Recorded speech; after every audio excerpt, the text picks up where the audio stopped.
Good for you. I strongly support therapy and anybody going into therapy, participating in therapy, doing therapy, and like actually doing the actual work that goes along with that. You know, I'm lucky.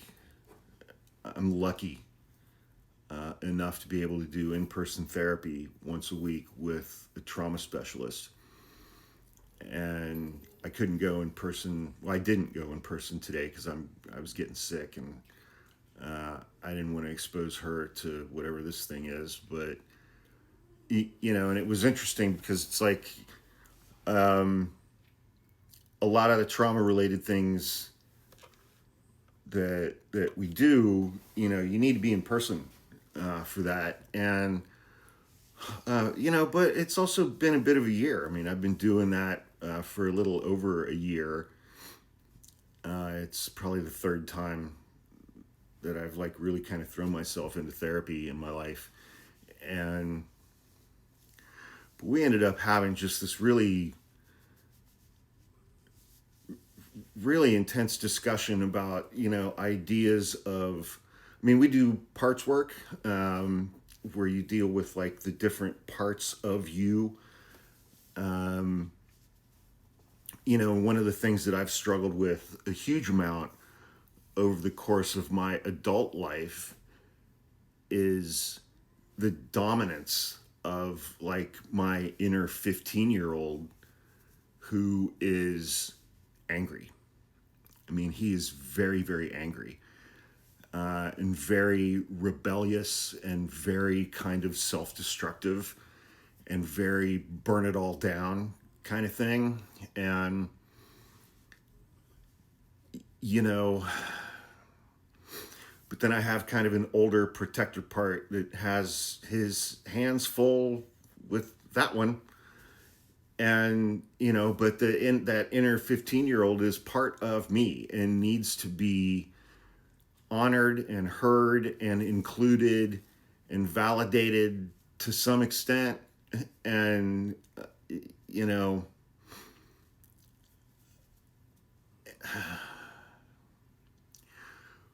but it's like that inner 15-year-old part, it has in the past led to some really self-destructive stuff.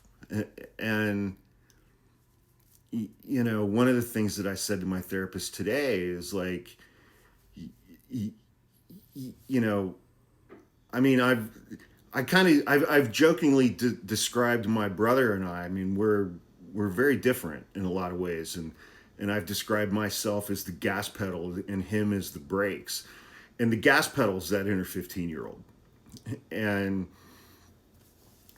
and it's like not from a perspective of making semi-questionable decisions from a perspective of what's the worst that could happen, but making semi-questionable decisions from a perspective of I want to find out what's the worst that could happen.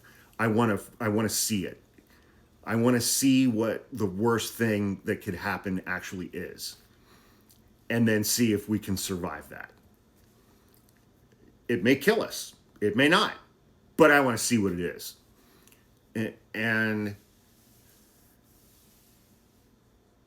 it's a really tricky balance with things, because it's like I worked really hard for almost 30 years as a trial attorney, and having that inner 15-year-old in a lot of ways was a hindrance at times, because it led in a lot of ways to me kind of not taking myself seriously as an attorney. And even though, and again, it's just like finding out what we can get away with, seeing like how little we can prepare for a hearing and yet still win. And, feeling like we got away with something kind of thing. And the adrenaline rush that goes along with that. And it's an intoxicating kind of thing, It's an intoxicating kind of thing. And now, I mean, it's like, man, I worked so hard to get to a point where I could leave my job, and I bought the house that I bought, and now I'm embarking on this new thing full time. And I just had a really long conversation with my brother about trying to find the balance between maintaining my kind of irreverent thing that I think resonates with people, but balancing that with increasing a level of professionalism and increasing a level of taking myself more seriously, and not doing or saying in videos things that end up being self-destructive, or saying things that take away from what I'm actually trying to communicate in the content that I make. And I mean, this all may sound very esoteric or whatever, but it's, and it's like I have time now. I have time. I have time. And what an amazing gift that is. It's like I have time to decide. I have time to decide what kind of content that I want to make. And it's like, because I'm doing this full time now. I'm doing this professionally now. And I don't know very much about what I'm doing. I mean, it's like I know how to sit down and look at my phone and hit record and talk for 10 minutes. And most of the time that works.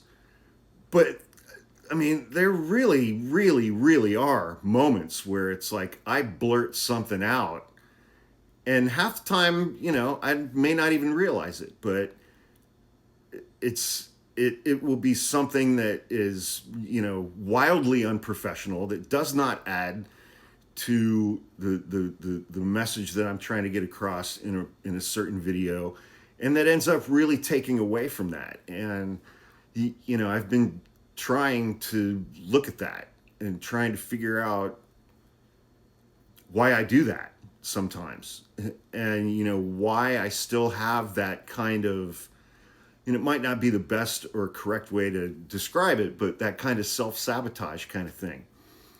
When I'm talking about something important that I care about, and I just throw in a line or two that just really detracts from an entire video, because I do that sometimes. And I don't know if it's a fear thing of like really moving in to this new thing, and really trying to find a way of balancing a level of professionalism without totally losing that kind of irreverent part to me that sometimes goes too far. And I recognize that sometimes that part goes too far, and that's that inner 15-year-old of like, fuck these people, let's just burn this fucker down, man.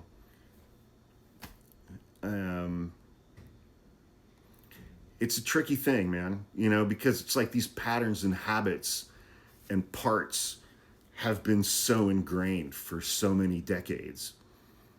And, finding a way to move on or move forward with these parts and honoring the good parts of these sections of our being and include them without letting them get a little too far out of hand, I guess.